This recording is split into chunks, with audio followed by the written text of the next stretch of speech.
Good morning, everyone. I'm Jonathan Fiedler, and I'm the operations manager at the Book Industry Study Group. Thank you for joining us today for the continuation of our series on metadata and ONIX and those types of issues. Today, we have a presentation by Graham Bell of EDItEUR on block updates. We're actually going to be presenting a recording that Graham did about 2 years ago, because it speaks to the issue perfectly, and there is no need for him to repeat the same information in a live format, but Graham will be here afterwards to answer questions live. This recording runs about 30 minutes, and we'll do about 10 minutes of questions if there are enough afterwards. So we'll be running a little bit longer than our typical coffee break webinars of this format, but this format using Graham's pre-recorded session was just going to work perfectly for this one. So once again, thank you for joining us. Make sure to put your questions in the Q&A tab. That makes it easier for us to follow, and you're welcome to have a chat with others in the chat message. But questions in the Q&A tab, and we'll get to them afterwards. Once again, thank you for being here.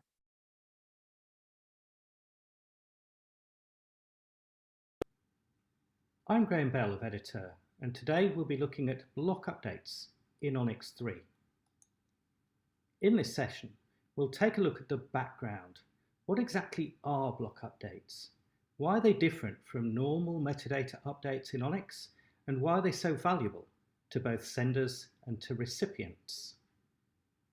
We'll study a single very simple block update, and we'll look briefly at some more complex uses like efficient price and availability updates. And finally, we'll discuss a couple of real-world issues and answer a couple of questions that arise.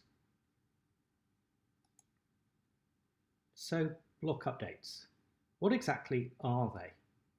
Well, they're an important, an integral element in the design of ONIX 3.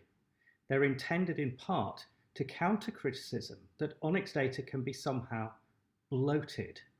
Now, by this, people usually mean simply that the ONIX files seem like they're too large. But sending large files, even several gigabytes, over the internet isn't the problem that it once was. It happens every time you watch a Netflix movie. No, the real issue isn't sending a large file, which mostly consists of the same data you sent last time. It's receiving that same data each time and having to reprocess it, even though only small parts of it have changed. For recipients, large ONIX files mean processing each product record in that file and each field in that product record again and again and again. And most times, most of those data fields haven't changed. It's simply redundant work. Now, all versions of ONIX tackle this with a thing called delta updates.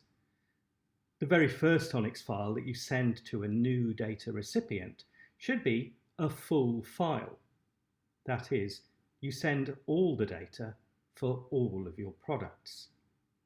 But thereafter, you only need to send the details of the products whose metadata has changed since the last time. Each time something changes for that product, you resend all the data for that product. But although you send data for products that have changed, you omit all the data from the products that haven't changed.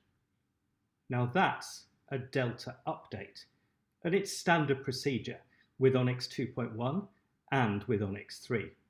And delta updates make the ONIX files much smaller, so they're quicker to send. But more importantly, the recipients are not reprocessing quite so much unchanged data that they've seen many times before. Now, block updates go even further than this. Each time you send an ONIX message as a block update, you only send metadata that's changed. You omit unchanged products, just as with the delta updates. But for products that have changed, you also omit the unchanged metadata for that product. It means your ONIX files are smaller still because they only have changed data in them. More importantly, it means much more efficient processing of that data by your supply chain partners. Everything they're processing is a real change, a real update. It cuts out all that resending of the unchanged data each time. So those are the three modes for ONIX messaging. Typically, you set up a new data feed with a new recipient with a new single full file. Then that's followed by regular, daily, or perhaps weekly delta files. If you can, block updates instead of delta files are even more efficient. And just as a reminder, you might also occasionally send a full feed to guard against any errors that build up in the recipient's system, perhaps a full feed once every 6 months or once every year. And it's worth bearing in mind before we go too much further that ONIX 2.1 doesn't have block updates at all. You can only use full files and delta updates. There was, however, a separate, more compact price and availability message format for ONIX 2.1 that tackled some of the same issues as block updates. So how does a recipient handle an ONIX file when they get it? Well, first, remember an ONIX file is a message sent from one database to another database.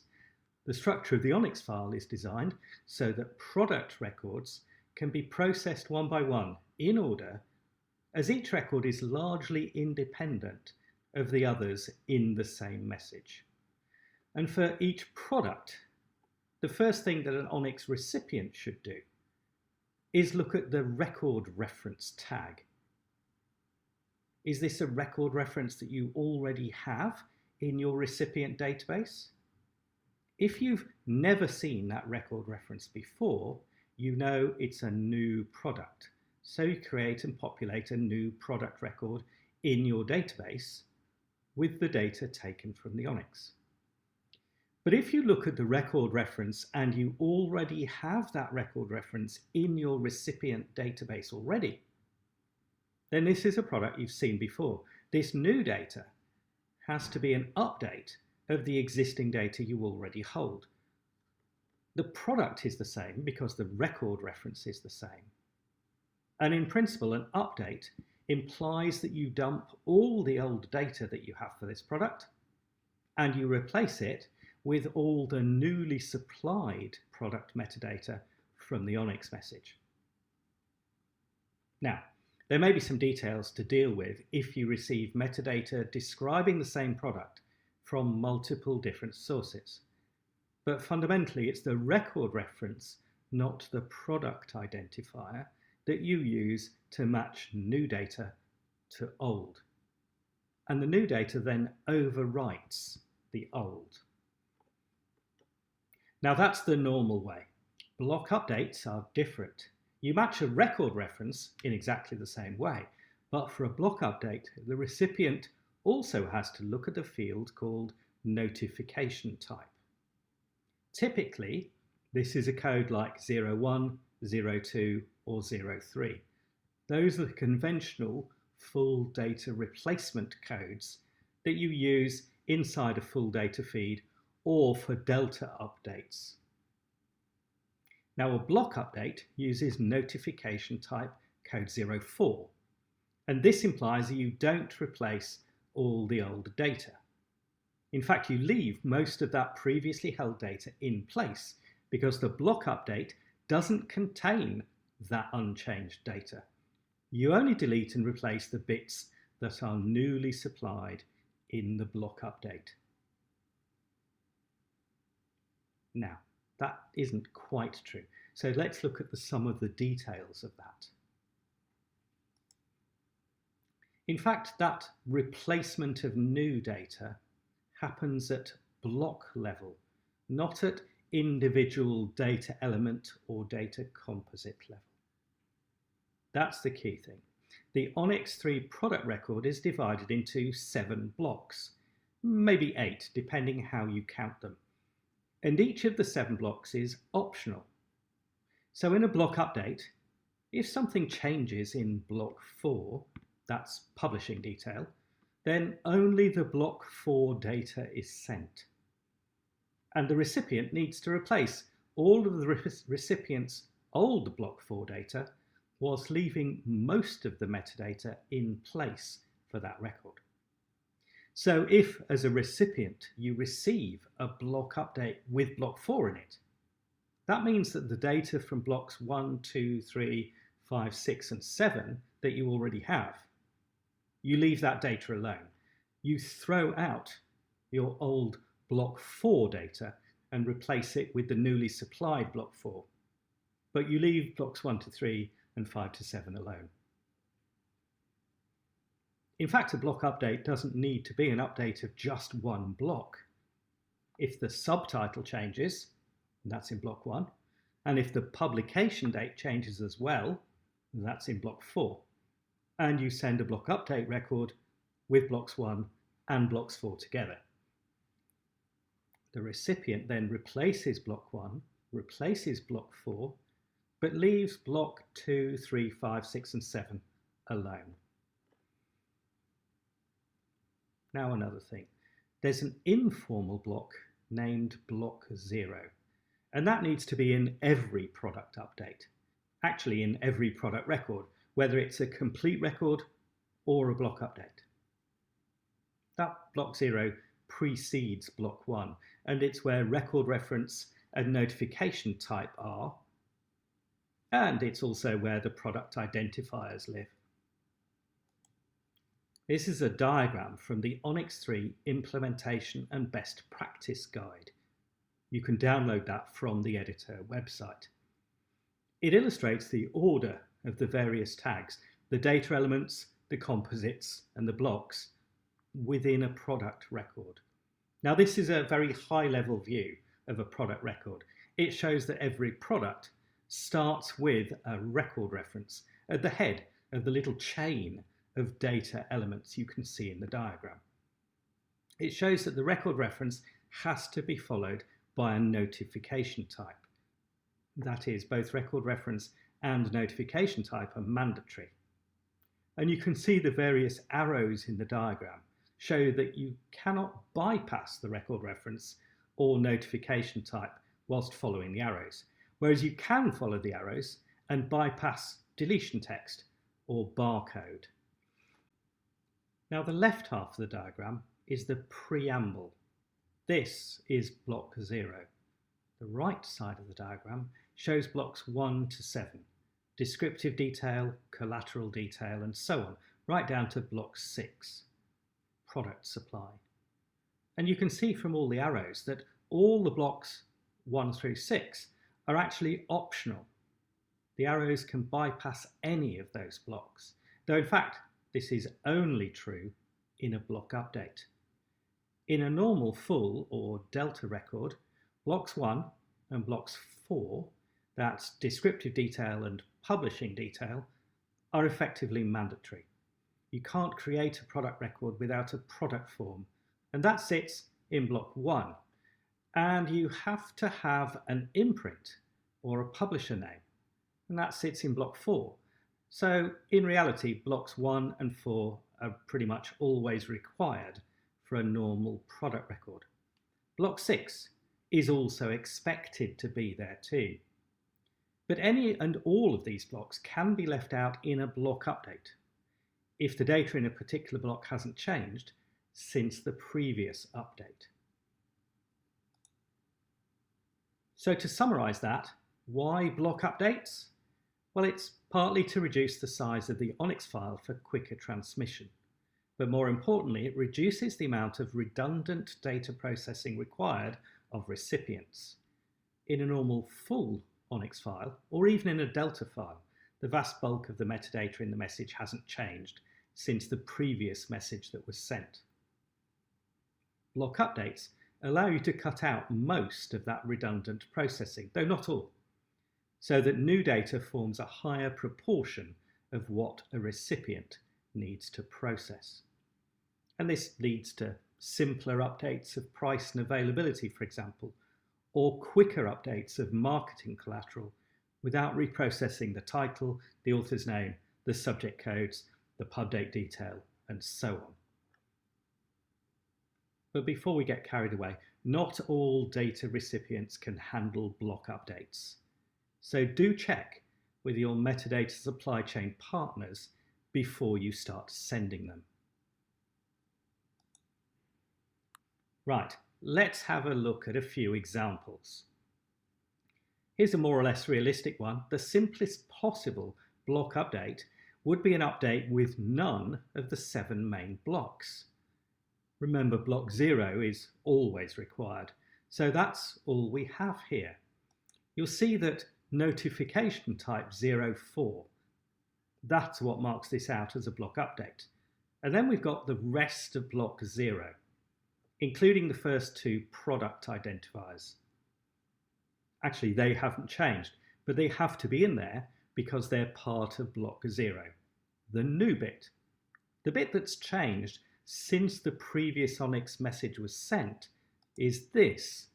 That's a new co-publisher ISBN that's been assigned. So instead of the 2 identifiers that were there previously in block 0, we now have 3 identifiers in block 0. And that's the only thing that's changed. Block 1, all the way down to block 6, they haven't changed. So they're omitted from this block update product record. So this is a block update, and the net result of this should be the recipient simply adds a new co-publisher ISBN to their database. Now, in contrast, if the message on screen was not a block update, it would have a different notification type, of course, then the message consisting solely of block 0 implies deletion of all the other information. Of course, this ignores the fact that such a hypothetical ONIX record would be invalid, because outside of a block update, blocks 1 and 4 are mandatory, and block 6 is at least expected.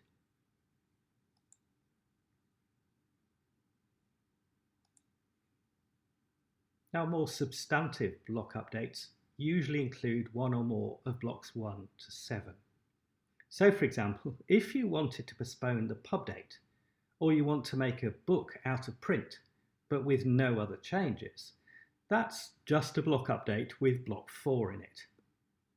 If you publish a replacement edition, that's obviously a new ONIX product record, but you'll want to update the related product on the old record as well. And related product, that's a block 5 update. What about a price and availability update? Well, all that supply chain information is in block 6, so a block update would just be block 6. A new batch of reviews? Maybe you receive a couple of new reviews and you want to update your keywords at the same time. Well, those are in blocks 1 and 2. So you send a block update record consisting of just blocks 1 and 2. Although do remember that each of these block updates needs to be accompanied by block 0. So the recipient has the record reference and the ISBN and so on, so they know which record they need to update. Now here's an example of a block 4 update. So at the top of the screen, we have the record reference the recipient needs to match with old copies of this data. And notification type 04 tells you it's a block update. Then there's the product identifiers, and then we zip straight to block 4, publishing detail. There you can see the imprint name and so on. Block 0 is always required, but block 4, this is what is the update. And in this case, notionally at least, it's just an update of the publication date. If you look a little further down, we see virtually the whole of block 4 here.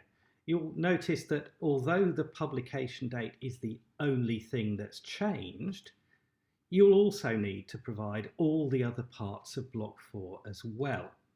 So there's the publisher name, the location of the publisher, the global sales rights. Even though they haven't changed, they're part of block 4, and so you always have to send the whole of the block. We're often asked why it works this way at block level, and I'll try to illustrate with this example. So here's some original metadata from a book, and you'll see there are 3 co-authors, Fred Smith, Jim Green, and Sheila Watson. 3 co-authors, all with role A01. And now we want to update it. So here is the block update. You'll see notification type 04, of course, and this means we're only sending the changed data. You'll also see there's only 2 contributors here. Now, does this mean that some details of Fred and Sheila have changed? Yes, it does. I can see that Sheila Watson is now listed as an editor, role B01, instead of an author, role A01. So that's the update. Maybe something's changed for Fred Smith as well, but I can't actually see what it is right now. The key question is, what about Jim Green? Well, we're only sending changed data, so presumably that means nothing has changed about Jim. We still have 3 authors, and 2 of them have been updated. Now, if it worked like that, that would still leave us with 3 contributors. But no, it doesn't work like that. A block always replaces a block. If you don't have these well-defined blocks, then it becomes impossible to distinguish between things that have been omitted because nothing has changed and things that have been omitted because they should be deleted. Nothing has changed for Fred Smith, so he remains in this block update. But Jim Green should be deleted, so he's omitted from the block update. So updating happens at block level, not at field level or even at whole composite level. We replace the whole of the old block 1, which had 3 authors in it, with the whole of the new block 1, which just has 2 contributors, 1 author and 1 editor. It makes the attention clear. The net result should be that Sheila Watson's role is updated and Jim Green is deleted from the metadata, so that we now have only 2 remaining contributors. And yes, the blocks could be more or less any size, but in ONIX 3 we have 7, maybe 8 if you count block 0. In each block, composites are grouped functionally, so all the marketing collateral is in one block, bibliographic metadata is spread across blocks 1 and 4, and all the supplier, availability and pricing information is in block 6. Now there's one wrinkle if you're dealing with a block update for block 6, which you generally use for price and availability updates. If you have multiple product supply composites, that is, if you have multiple independent markets for your book, then there's some special processing that you have to do. A global publisher might have different distribution arrangements in the Americas, in EMEA, and in Asia Pacific. In this case, where you have multiple markets, block 6 consists of all of the markets together. You can't block update one market on its own without also updating the other markets, because block 6 is all of the markets. So if you sent metadata for 3 markets before, you need to send the metadata for all 3 markets again, even if only one of those markets has updated prices or updated availabilities. If you sent just the market that's changed, the Americas for example, that would actually imply to a data recipient that you want to have only one single market. It implies they should delete their data about the other 2 markets, just like you got rid of James Green. That's why block 6 consists of all the markets, not just one of the markets. And another warning, if you're using ONIX to distribute price and availability, but you're also using something like X12, Edifact or TraderComms, different EDI methods of distributing price and availability updates, or if you're using Editex, then you need to make sure that you carefully integrate these different systems. Alternatively, ensure that you switch from one system to another at some well-defined point in the product lifecycle. It's vital to ensure there's no inconsistencies in the pricing metadata being provided to your supply chain partners through two different channels. If you're sending out one price using ONIX block updates with block 6, and you're sending another price through X12 EDI, for example, then your customers are going to get very concerned. This is a block 6 update that we're looking at, a price and availability update. So first of all, you'll see the vital block 0, and then an update to block 6 that includes a new expected shipping date, a new price, or maybe just an update to a new price status. And of course, everything else in this product record should stay the same, except the recipient should replace all of the price, availability and supplier detail from block 6 with the new data supplied. Finally, let's take a look at something that resembles a block update, though in fact it isn't. This is a deletion request, that's notification type 05, and it only needs a block 0. It's somewhat like a block update in that it doesn't need the other blocks, but it's a request for the recipient to delete this product from their database. Now, very occasionally that's the right thing to do, but this is widely misused to indicate that a book has become unavailable, withdrawn, or out of print, even abandoned before publication. Now, in fact, all of those are entirely normal changes of publishing status or of product availability, and you should not use code 05 for those. Deletions like this should only be used in very exceptional circumstances to request removal of an entire product record, one that's been issued completely in error. And to be honest, a deletion request is only likely to be honoured if it's sent out within a day or two of the error being made. For those few legitimate deletion requests, it's vitally important for a recipient to use the record reference for matching a deletion. The reason for that is that one of the potential reasons for deletion is the inadvertent use of a duplicate or incorrect ISBN. That may in fact be the most common reason for deletion.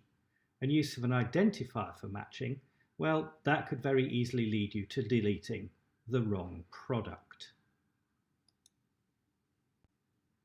At EDItEUR, we get questions about block updates from time to time. One of them, can block updates and complete records be mixed in the same ONIX file? Yes, absolutely they can. Notification type is used to distinguish between them, and there's an independent notification type for each product record in the ONIX file. So a single ONIX message can contain a mix of brand new product records, delta updates of previous records, and block updates of previous records. We also get asked, well, how many data recipients can accept block updates? Is it common? Does everybody do it? Sadly, no, they don't. Block updates are currently not that commonly accepted, which is a shame, as it's an elegant way of updating the data much more efficiently. As a data sender, you need to talk to your metadata supply chain partners, the ONIX recipients, perhaps coordinate some software development work to ensure that you both get the most benefit out of introducing block updates. Another question. Can I update just the sales rights in a block update? Now, this is a good question, and it's slightly more complex than you think. Sales rights are held in block 4. So to update the sales rights, on the face of it, you just need to send a block 4 update, which, as we've seen, might include some unchanged data from the rest of block 4 as well. But your sales rights changes probably also have a knock-on effect on other markets and your distribution arrangements. So it may be that if you have multiple markets for your book, you need to send a block update with block 4 and block 6 as well. Sometimes changes straddle 2 or 3 blocks rather than everything being perfectly isolated one block at a time. And finally, can I use a block update to delete all the previously sent data in a particular block?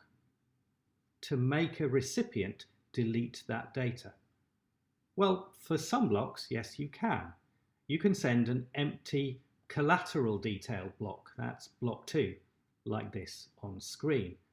But this only applies to blocks 2, 3, 5, and 7, as the other blocks have mandatory elements in them.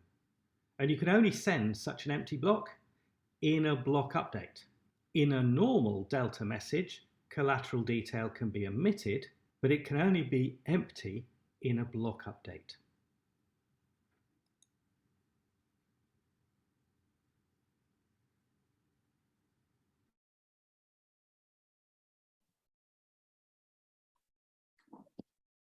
Well, Graham, thank you so much for that excellent presentation. I think it was quite easy to follow for both people experienced with ONIX and not. And thank you for being here to answer a few questions live. So I think that the first one here was one that you tackled a little bit in the Q&A that you already presented, but maybe there is some expansion upon that in terms of the biggest data recipients that currently accept block updates. Yes, Jonathan, there probably is a bit of an update. One of the biggest users of block updates is the Australian Publishers Association. They have a system that they call Title Page, and they have quite an imaginative use for block updates. Title Page accepts block updates, and it's quite clever about the way it will accept a main record from the publisher, but then the distributor can apply a block update to it. So the distributor or fulfillment organization could be like a wholesaler that only does fulfillment, or it could be a distributor that does a bit of marketing and sales as well, can provide a block 6 update. And that allows the publisher to deal with the main part of the metadata, but the distributor to deal with any of the kind of price changes and price updates. Of course, to make that work, the publisher and the distributor have to share a little bit of information about the record reference, so they can make sure they're updating the right record. But they make it work quite well, and it's quite an interesting use case for those block updates, where the updates of one specific block don't necessarily come from the same source as the main majority of the data in the record. Of course, there are a few others, but of recipients who accept block updates, they're still relatively few and far between them. Very, very good. Thank you for that. So Claire here has a question, and I think you can see it as well. But in terms of what data senders should do, let's see.